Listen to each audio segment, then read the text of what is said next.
Hello student, आज हम कक्षा 7 में चैप्टर 2 यानी पाठ 2 राजधर्म पढ़ेंगे।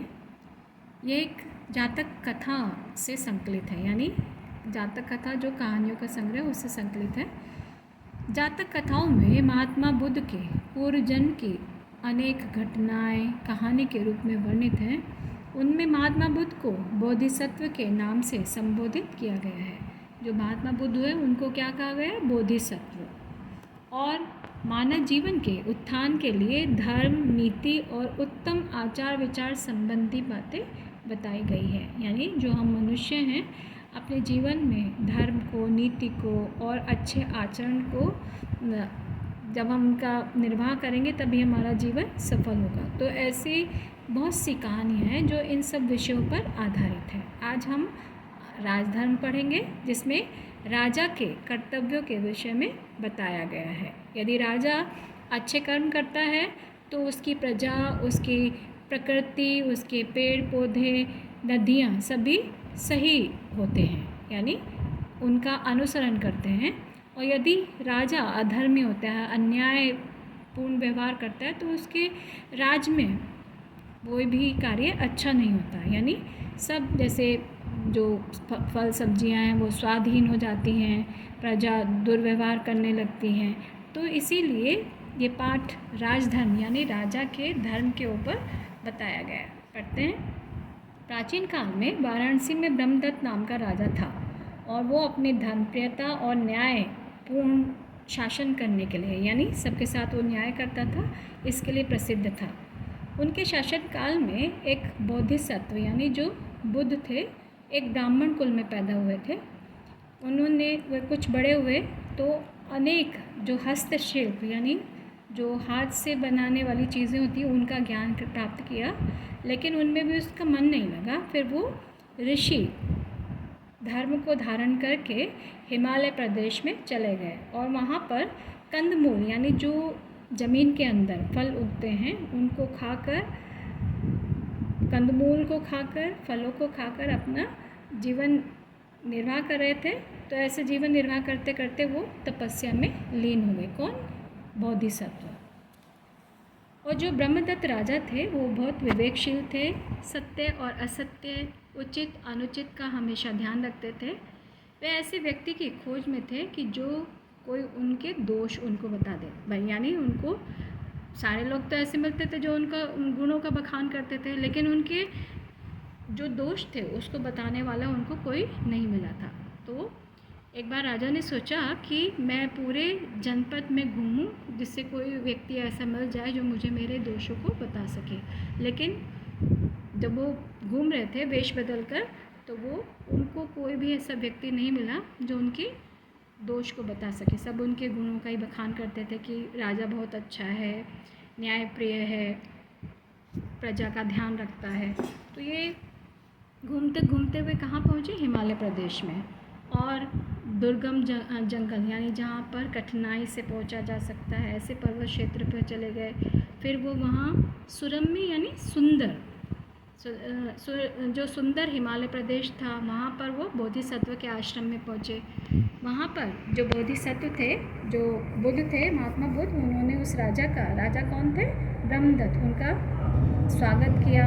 उनसे उनकी कुशलता के लिए पूछा, कुशलक्षेम यानी उनके कि आप कैसे हैं, ये सब पूछने के बाद उन्होंने वो राजा जो थे वो एक तरफ उनके आश्रम में बैठ गए।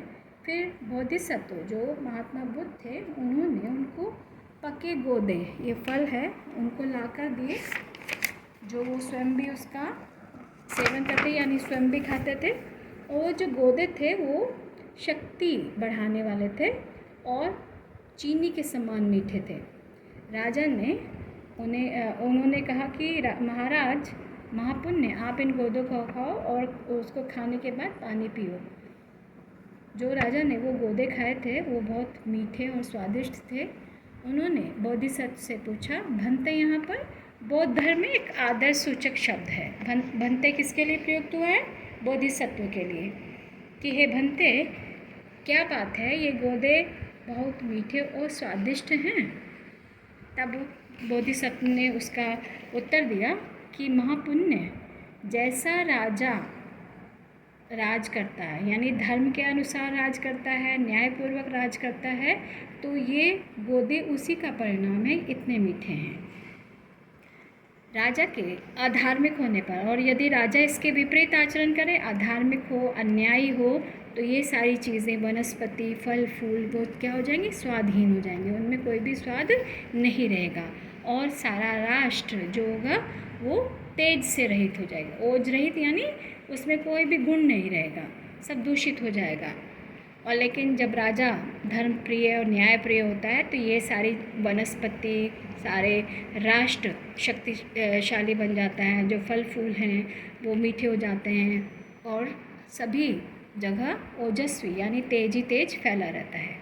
तो आपने देखा ये किसके ऊपर डिपेंड करता है? राजा के ऊपर। यदि हमारा राजा न्यायपूर्वक होता है तो सारा हमारा राष्ट्र भी अच्छा होता है, तेज युक्त होता है, हमारे फल फूल भी स्वाद युक्त होते हैं। लेकिन जब इसके विपरीत राजा आचरण करता है तो सारे क्या हो जाते हैं? विपरीत हो जाते हैं, उनमें कोई भी स्वाद, कोई भी तेज नहीं होता। तो यहाँ पर भंते ऐसा होता होगा, उन्होंने अपने आप को राजा होना नहीं बताया भंते को, उनको बोधिसत्व को, और ना ही अपना परिचय दिया। बोधिसत्व को वो प्रणाम करके अपनी राजधानी लौटाए, और उन्होंने सोचा तपस्वी बोधिसत्व के कथन की परीक्षा करूँगा, यानी जो उन्होंने कहा था उसकी मैं परीक्षा करूँगा। और राजा ने अधर्म और अन्याय से राज करना शुरू कर दिया, और देखूँगा कि बोधिसत्व की बात में कितनी सच्चाई है। राजा ने ऐसा ही किया। कुछ समय बीत जाने पर वह फिर बोधिसत्व के आश्रम में आए, और उन्होंने प्रणाम करके वो एक किनारे बैठ गए। बोधिसत्व ने पके गोदे राजा को दिए। राजा को वो गोदे बड़े कड़वे लगे। राजा ने गोदे थूक दिए और कहा, भंते ये बड़े कड़वे हैं। तब बोधिसत्व बोला, राजा अवश्य जो हमारा राजा है वो अधार्मिक होगा और अन्यायी होगा। राजा के अधार्मिक और अन्यायपूर्ण होने पर जंगल के फल फूल सभी वस्तुएं नीरस और कड़वी हो जाती हैं, स्वाद रहित हो जाती हैं। यही नहीं, सारा राष्ट्र भी तेज से रहित हो जाता है। राजा के और जिज्ञासा करने पर बोधिसत्व ने कहा, जिस प्रकार से उन्होंने एग्जाम्पल दिया, गायों के नदी में तैरते समय बैल यदि टेढ़ा जाता है, यानी उनका जो नेता है वो यदि टेढ़ा जाता है, तो जो पीछे उसका अनुसरण करने वाली जो गाय है वो भी टेढ़ी जाएंगी, मार्ग से भटक जाएंगी। इसी प्रकार मनुष्य में भी जो श्रेष्ठ होता है वह नेता कहा जाता है। जैसे कि आप लोग की क्लास में जो एक मॉनिटर है, आपकी क्लास को वो कंट्रोल करता है। यदि मॉनिटर ही अच्छा नहीं होगा तो क्लास क्या होगी? वो उनको दिशा देने वाला कोई नहीं होगा, और टॉकेटिव क्लास हो जाएगी, अनुशासन में भी ठीक नहीं रहेगी। तो वैसे ही यहाँ भी बताया है, यदि वह टेढ़े मेढ़े मार्ग से जाता है, अधर्म करता है, तो सारी प्रजा भी कुमार्ग पर चलती है और अधर्म का पालन करती है। राजा ही नेता होता है, और राजा के धर्म से विमुख होने पर सारा राज्य दुख को प्राप्त हो जाता है। गायों के नदी पार करते समय यदि बैल सीधा जाता है, यानी नेता सीधा जाता है, तो सारी गायें भी सीधी ही जाएंगी और नदी पार कर लेती हैं। उसी प्रकार जो मनुष्य में श्रेष्ठ माना जाता है वही नेता होता है। यदि वह धर्म का अनुसरण यानी का पालन ना करे, यदि वो धर्म का पालन करता है तो शेष यानी जो प्रजा है उसकी प्रजा वो भी धर्म का पालन करती है। राजा के धार्मिक होने पर सारा राष्ट्र सुख को प्राप्त होता है। तो ये जानकर जो राजा थे उन्होंने अपने आप को राजा होना बताया कि मैं ब्रह्मदत्त हूँ, और विनयपूर्वक बोले, भंते मैंने ही पहले गोदों को मीठा कर दिया और बाद में कड़वा कर दिया। अब मैं फिर से उन्हें मीठा करने का प्रयास करूँगा, उन्हें कड़वा नहीं होने दूँगा। अर्थात मैं हमेशा धर्मपूर्ण और न्यायपूर्ण राज करूँगा, जिससे कि वो गोदे हमेशा मीठे बने रहें। यह उन्होंने संकल्प लिया और व्रत लिया कि मैं ऐसा संकल्प करता हूँ कि मैं हमेशा धर्म के आधार पर ही व्यवहार करूँगा। बोधिसत्व को प्रणाम कर वे अपनी राजधानी आ गए। वह धर्म और न्याय पूर्वक राज करने लगे। उसका सारा राज्य धन धान्य से भर गया।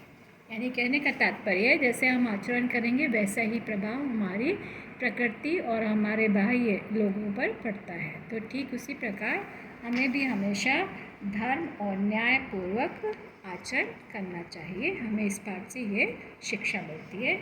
इसी के साथ हम विराम लेते हैं। धन्यवाद।